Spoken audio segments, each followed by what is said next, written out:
Pro Ultra Omega-3. And Belfour Property Restoration, restoring more than property. For more information, visit BELFOR.com. Reed's alone. The snap, the slant, Jordan Reed, touchdown! Touchdown Redskins, they take the lead!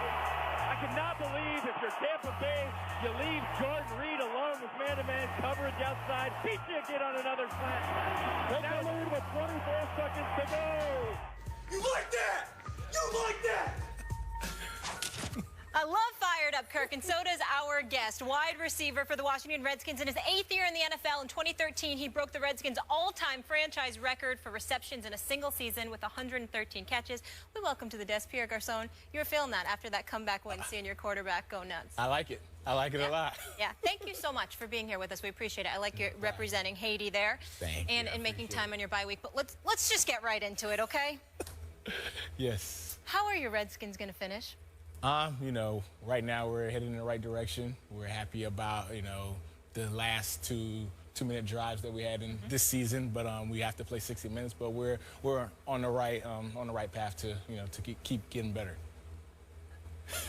Okay, I'll let the guys get in.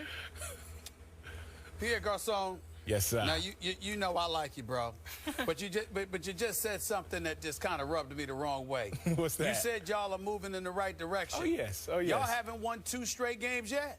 You know, we just gotta win the divisional games. We're trying to put back-to-back games, but that is something that we're working on. We definitely have to put, you know, back-to-back games to keep moving in the right directions. But we got our 2-minute drill down pack. We just have to play 60 minutes. Can you please tell me how confident you all are in Kirk Cousins? I mean, this is Kirk Cousins that we're talking about here. We know your coach believes in him. I want to know, when you think about him, do you think hope or do you think expectation? Oh, no, we love Kirk. We love Kirk because he's actually done the hard part. You know, when games on the line, he's come through and finished the games for us. But, you know, we just, as a team, have to help him the first, 58 minutes of the game to not put it all on him on the last 2-minute drives of every game, or, you know, every, you know, time we're trying to finish a game out. But he's done the hard part, finishing games out. We just have to play better the first 3 quarters. So, Pierre, help me out here. Yes, sir. Speaking of Kirk Cousins, please explain to me how your head coach, Jay Gruden, can be so publicly over-the-top supportive of Kirk Cousins, while all last year he was so publicly hypercritical of Robert Griffin III. Oh, we got to support who's ever our quarterback. You know, I don't think it was critical of Robert. It's things that we just need to fix. Things we need to work on, and you know, you just got to continue to work on those things and make them better. But it's not, you know, publicly criticize them or going against them. It's just something we got to work on. It all depends on how you look at things and how you take things in. But if the coach say I need to do something better to the public, you know, I just need to do it better as a player, and I need to fix it and do what he wants, because he's the coach and he's going to guide us to where we need to be. Okay, but Pierre, wouldn't you agree that he was very critical last year of Robert? Living in D.C., everybody's critical, especially when you're not winning games. You know, that's how it is. When you're winning games, everybody say you're doing everything amazing, but when you're losing, everything gets brought down to the microscope to what you could have done better. But it's part of football. You know, at the end of the day, it's about winning games. If you win games, everything else will take care of itself. I'm wondering how much support does RG3 have? And I know he's not playing. Kirk Cousins is your quarterback. But a lot of people look at it, and the lack of support that he has received isn't just from Redskin faithful. It appears to be emanating, at least to some degree, from that locker room. How legitimate is that? Because it's been talked about in D.C. and beyond the nation's capital as well, about teammates not supporting RG3. Talk to me about that. I wouldn't agree on that at all, because in the locker room, there's always players that goes through things. You always support your guys. There's one moment you're going to be up, one moment you're going to be down. You know, we're all trying to accomplish the same goal. Robert knows I support him. I support anybody that plays quarterback who's trying to get us the ball to accomplish the same goal, is to get the ball into the end zone and score touchdowns and get victories. We support whoever's on the field, because at any moment, anybody can be put in that position. So it's not anything against Robert. We support all our players on our team, because everybody's on the team for one goal, is to win. No matter if you're, the last man to get picked on the team or the first guy on the team, we're all after one goal, and everybody's equal once we're out there on the field on Sundays. And I just want to make sure to double check this, because I asked you earlier. I'm going to give you a second chance. I used the word hope, and I used the word expectation, and I'm wondering, what is it that y'all feel when it comes to Kirk Cousins behind center? Are you telling me that y'all are that confident in Kirk Cousins that you believe this guy is the quarterback to take y'all to the promised land? Is that what you're saying? Oh, yeah, we're expecting Kirk to keep getting better. Like I said, he's done the hard part by getting us through games in the 2-minute drills.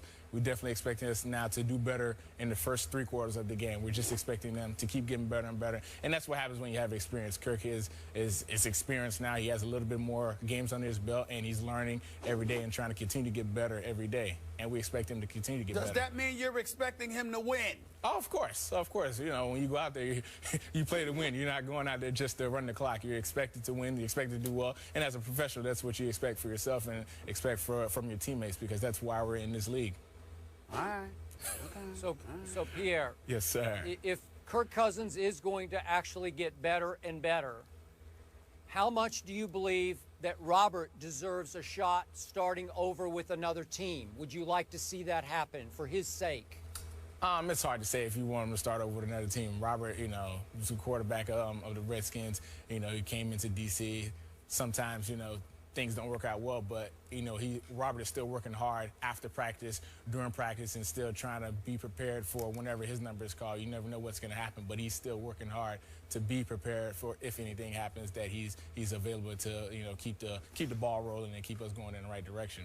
I know you're not the head coach, but I'm going to ask you this question anyway. How do you feel about the fact that y'all have got like the 21st ranked rushing attack? I think the combination of Alfred Morris with Matt Jones can be pretty formidable. I think that can make things considerably easier for Kirk Cousins, which could ultimately assist with him being even more effective. I don't mean to knock Kirk, because he has completed 68% of his passes, and he deserves a lot of credit for that, in all honesty. But I'm wondering, do you guys feel like you can and should run the football a little bit more than you've been doing, and that your rushing attack should be a little bit better? Oh, no, we've been known to rush the ball with Alfred and Matt Jones. Those guys do a very good job. But after a while, defenses are just bringing in 8 and 9 guys in the box. And no matter what game plan you do for a rushing attack, it's one man with the ball and 9 guys going after him. It's going to be hard to break all those tackles. We just have to be more of a threat in the passing game for them to respect our passing game and take guys out of the box, so we can continue to get Alfred and Matt to get those holes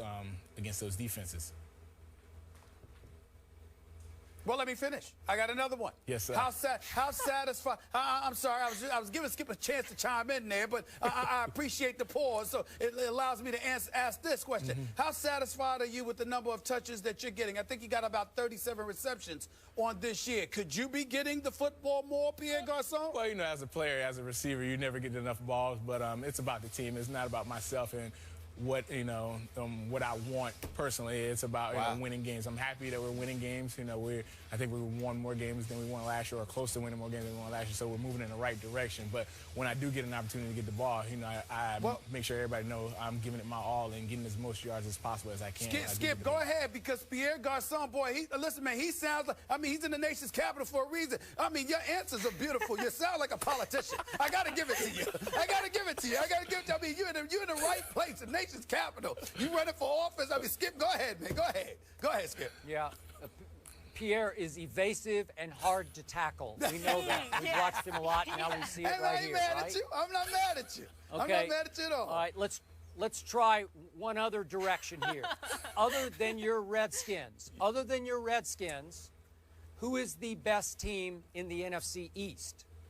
Well, right now, like today was right now, say, is without the Redskins or with the Redskins? You said without the Redskins. No Redskins. No, just who else? There are 3 other choices, obviously. The Eagles are playing well. They beat the Giants. The Giants beat us. The Cowboys are hurting without Romo and Dez. So right now, I guess you'd say it's a toss-up between... I can help you if you need it. The Eagles beat the Giants last. I'll say the Eagles. Oh. And we beat the Eagles. So that put the Eagles! so, Wait. But the Giants We beat actually us. have an answer. We have an answer. I said the Eagles. We have the Eagles. I said the Eagles. The Eagles are better than the Giants and the Cowboys. Oh. Wow. What do you think about that, Stephen A? Well, I don't have a problem with that position, because the reason why he picked the Eagles is because they beat the Eagles. So because they beat the Eagles, if you call the Eagles the best team in the NFC East besides the Redskins, then you're acknowledging that the Redskins is who you believe to be the best team in the division, because you beat who you call the best team in the East. I get all of that. I get all that. It's not that puzzling, Skip Bayless. Stay with us. Stay with us. Here's the deal, Pierre. Yeah. I mean, you know, I don't know if guys are ever asked this question, but damn it, I'm going to ask it.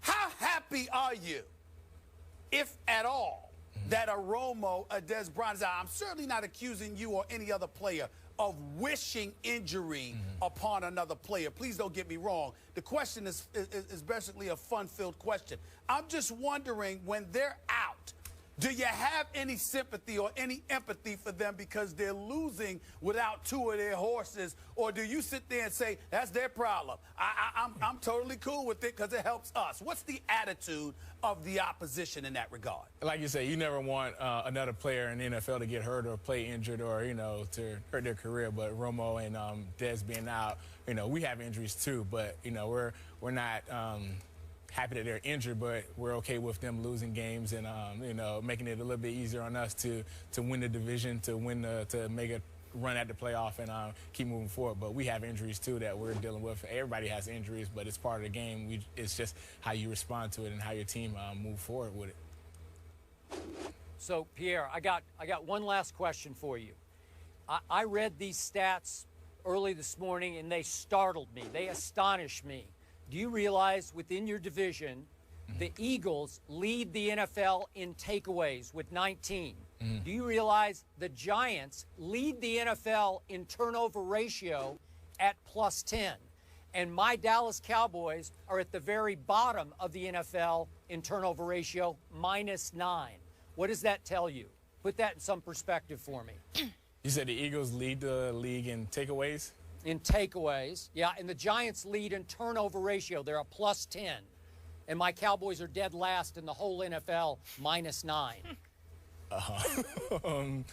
I guess the Cowboys got to get some more takeaways. That's correct. Thank you very much. They haven't had one for 4 games. And, you know, 4 games, my Cowboys haven't. I'm sure if the offense helped them a little bit, the defense could be more aggressive. Not sure how else you can really look at it. You just need some takeaways on defense. All right. You're out of the crossfires for now. You did a good job with that. No diva receiver here, but thank you for catching that game winner against the Eagles. I appreciate that. You'll be back with us in just a bit in the show? Okay, up next, we head to the association. Back at the scene of the crime, Thabo Sefalusha explains why he's suing the city of New York. The guys will react after the break.